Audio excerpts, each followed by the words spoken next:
KBC में करोड़पति पति। सूरज के जीवन का एक ही फंडा था कि मेहनत तो गधा भी करता है, घर बैठे जो कमाए समझदार वही होता है। इसीलिए उसने कभी नौकरी ही नहीं ढूंढी।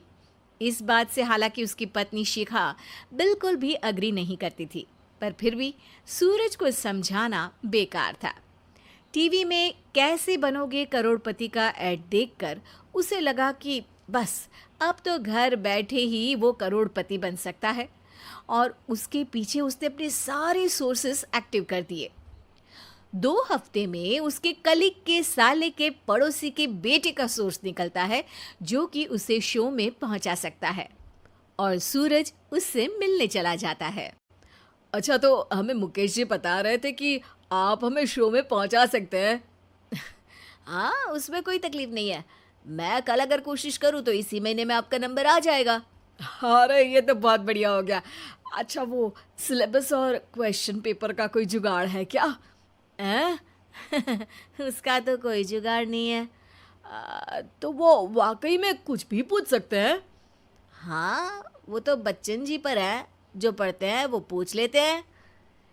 पहली कोशिश फेल होने पर अब सूरज के सामने एक बहुत बड़ा सवाल था कि आखिर जवाब कहाँ से लाए।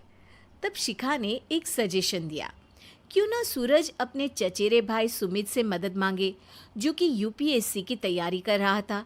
हालांकि इतनी मेहनत करना सूरज को समझ में नहीं आता था, पर कोई और रास्ता ना मिलने पर वो आखिर सुमित से बात करता है। अरे सुमित, हमारा कैसे बनोगे करोड़पति के लिए सिलेक्शन होने वाला है। तुम हमें थोड़े चिट बनाने में मदद करोगे क्या? अरे भैया, चिट बनाए तो सालों हो गए, उसमें हमारा एक्सपर्टीज नहीं है। बल्कि आप बोलो तो हम आपकी पढ़ने में ज़रूर मदद कर सकते हैं। हट, कैसी अनाप शराब बातें कर रहा है तू। सूरज ने सुमित को मना तो कर दिया था, पर तैयारी करने के सिवाय कोई चारा उसे दिख भी नहीं रहा था। खासकर जब 12 के पेपर लीक करने के एक्सपर्ट शुक्ला जो भी हाथ जोड़ लेते हैं। आखिर सूरज को सुमित के पास जाना ही पड़ा, और उसने सुमित और शिखा से वादा किया कि वो बहुत मेहनत करेगा।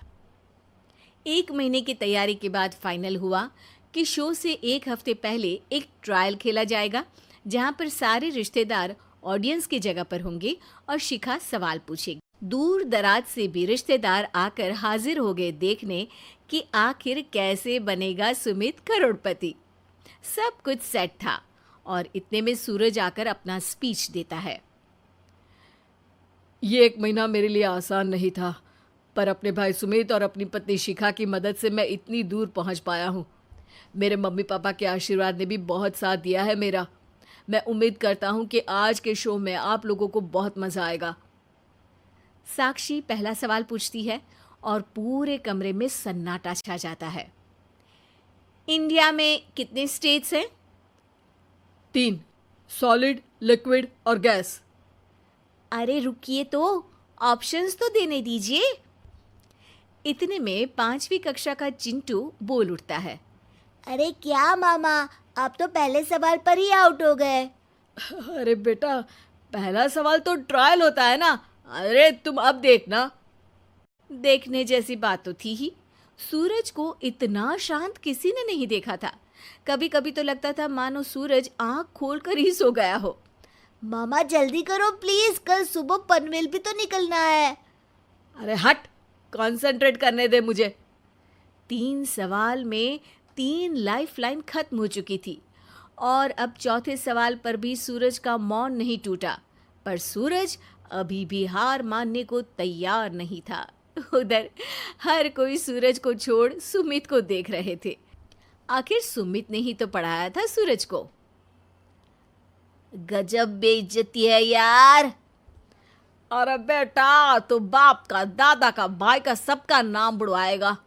अरे 3 लाइफलाइन ले ली तो भी तेरा कुछ नहीं होना है। अरे कोई इतनी बात करता है क्या शो पर? अरे बेटा, शो पर तेरे जैसे भी तो नहीं आते ना। सूरज की ये जंग आखिर 1 घंटे बाद 5वें सवाल पर खत्म हो गई, जब उसने इंडिया के नेशनल बर्ड का नाम कहा, कौवा। अरे बेटा, मजा तो बहुत आया, बस थोड़ा टाइम पर खत्म होता तो आनंद भी आ जाता। ताने बारिश के बूंदों की तरह बरस रहे थे और सूरज को भी समझ आ रहा था कि ये करोड़पति बनना शायद उसके बस के बाहर की बात है। पर वो आखिर ये बात मान कैसे लेता? वो सख्त लौंडा जो ठहरा, उसने सोचा कि बेइज्जती तो हो ही चुकी है, पर अगर मैं हार नहीं मानूं तो शायद कुछ हो सकता है। शिखा, तुम देखना, असली शो में आग लगा दूंगा, आग, करोड़पति बनूंगा मैं। हाँ, सब्जियां खत्म हो गई है घर पे, ले आओ। पहले पति बन जाओ, फिर करोड़पति बनना। अरे गजब बेइज्जती है यार। बेटा, अभी तो घर पर ही हुई है, 1 हफ्ते में तो तुम देश के सामने करवा कर आओगे। वैसे जब टीवी पर जाओ ना तो बस अपने मम्मी का ही नाम लेना, ठीक है? कोई पूछे तो बोलना कि पापा नहीं है मेरे। अरे पढ़ाई की, पेपर निकलवाए, इतने सारे लोगों को खाना खिलवाया, क्या फर्क पड़ा? इसीलिए मैं कहता हूँ कि मेहनत तो गधा भी करता है, घर बैठे जो कमाए वही सिकंदर।